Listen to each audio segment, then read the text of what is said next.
For this assignment, we're going to be adding color to a black and white image, but you can actually start with a color image, turn it black and white, and then recolorize it. So how do we remove the saturation from a colorful image? Well, you may have run across this before. Image adjustments desaturate, which appears to do the job, but it's actually terrible and you never want to use it. And here's why. So the desaturation doesn't actually give you control over what you're doing. Now, here's an image of John Wayne that was provided to me by my old Photoshop instructor, Joel Hagen. He's an absolute master at Photoshop. He worked for NASA doing post-production on images that were brought in from the Mars rover so that they'd be able to see them clearly. He'd stitch them together. He'd turn them 3D. Amazing work. Absolutely amazing man. Now, he provided this because it demonstrates exactly why desaturate is terrible. Let's go ahead and go to Image Adjust, Desaturate, Shift Control U. Oops. So what just happened here?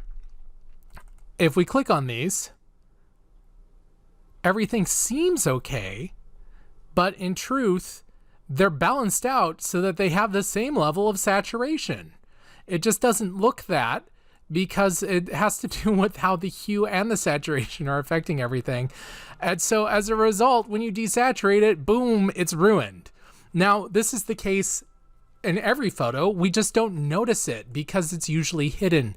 If we do an image adjustment desaturate, we're losing a lot of detail inside of things. We just don't realize because the overall structure of the image's lightness has remained. And so we think that it's okay, but it's not. Now, what you want to do instead is convert it to black and white. And we can do that a couple of ways.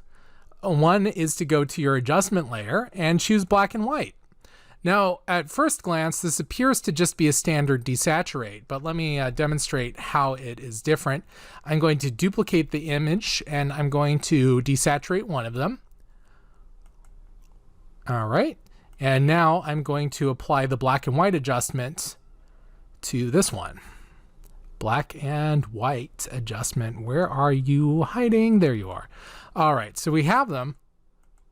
Immediately you can see that desaturate lost a number of details inside the wings and inside the plant leaves. It simply did a terrible job. Now, when we do the black and white conversion, we have choices in here that we can use to our levers, adjustments, parameters, I should say, that we can use to make adjustments. Now, you'll notice that we have a targeted adjustment tool. We'll come back to that. We have a tint if you wanted to tint things. You don't want to do that for this assignment. You need to leave that alone. You have auto, which will do its best to recreate it, but I think it actually did a worse job. Let me go ahead and reverse that. But what you can do is broken down according to the primary and secondary colors in RGB. We have red, green, and blue, and the secondaries yellow, cyan, and magenta. We can go in and control how light or dark each of these are just by adjusting their parameters. And we can do that as well with our target. I was going to say on screen, I'll try to stick with targeted adjustment tool. I don't have to know what color this is. I simply click on it and Photoshop will say, oh, you're clicking in a green. Oh, you're clicking in a blue.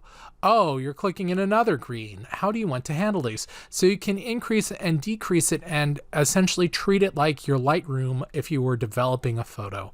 And because of this, you can control how much detail is left simply by separating the different colors to different values so that they don't all become a bland gray. So again, here it is with just desaturate. Here it is with a black and white adjustment. Let's apply this to John Wayne. As we know, he will simply disappear. I'm going to go ahead and go to the black and white adjustment in our layers, and immediately we can see him. And if we click and drag inside of it, we can actually convert this to a black and white image entirely and not even worry about it. So you'll want to stick with black and white. Now remember, I said there are a couple of ways to do it. This is the non-destructive way, so this is the way that I would recommend, especially if you want to come back in. However, you can also do it by going up to, first select the layer. There we go.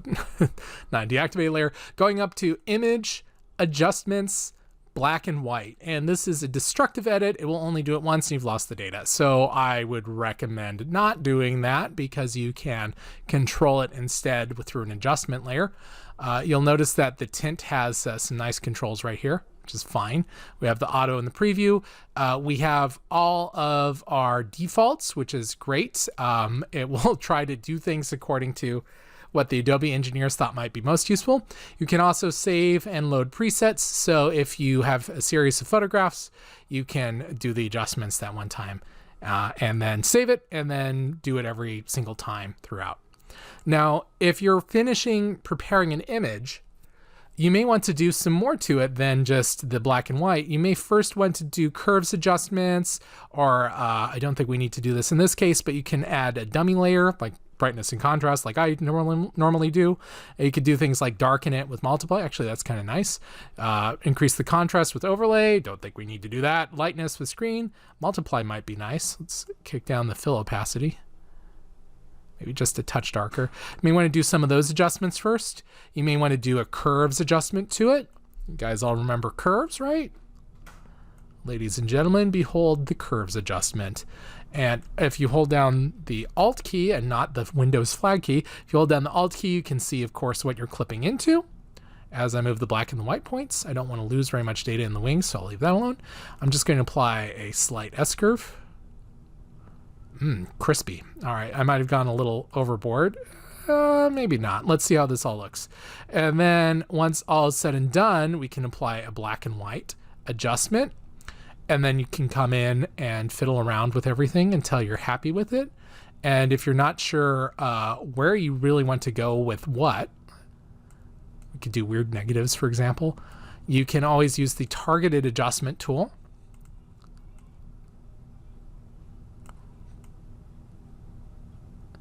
And you can adjust it to your heart's content. Notice that with the separation created by the multiply layer and the curves adjustment layer, I'm able to get a better effect than if they were separate. So once you have everything, you might want to save this out as perhaps, I toss this right on to the week 8 demo. Call this whatever your image name is,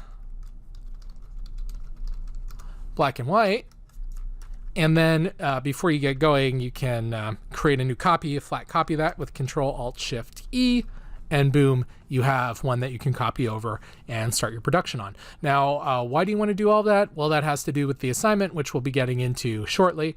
Let's go ahead and put a pin in it, if you will. Well, that's a little morbid, given the butterfly. And we'll move on to the next video because the black and white is really what I wanted to show you here. Don't just desaturate. There is one other thing that's even worse than desaturate because it essentially is just desaturate. Changing your mode straight to grayscale. And so why is this worse than desaturate? Notice that it kind of left things together. It's taking a best guess. So it's doing adjustments you are not aware of. So in other words, you don't want to do that. You want to set everything to black and white first. Then if you were going to change it to grayscale, just flatten it out and discard the rest. We'll see that it's left it alone if we go back and forward between the two. So do your black and white adjustments before setting it to grayscale. If you have to go into grayscale for whatever reason, don't just trust grayscale because it's going to do adjustments you're not aware of. All right, that said, let's move on to the next video. I'll see you in a minute.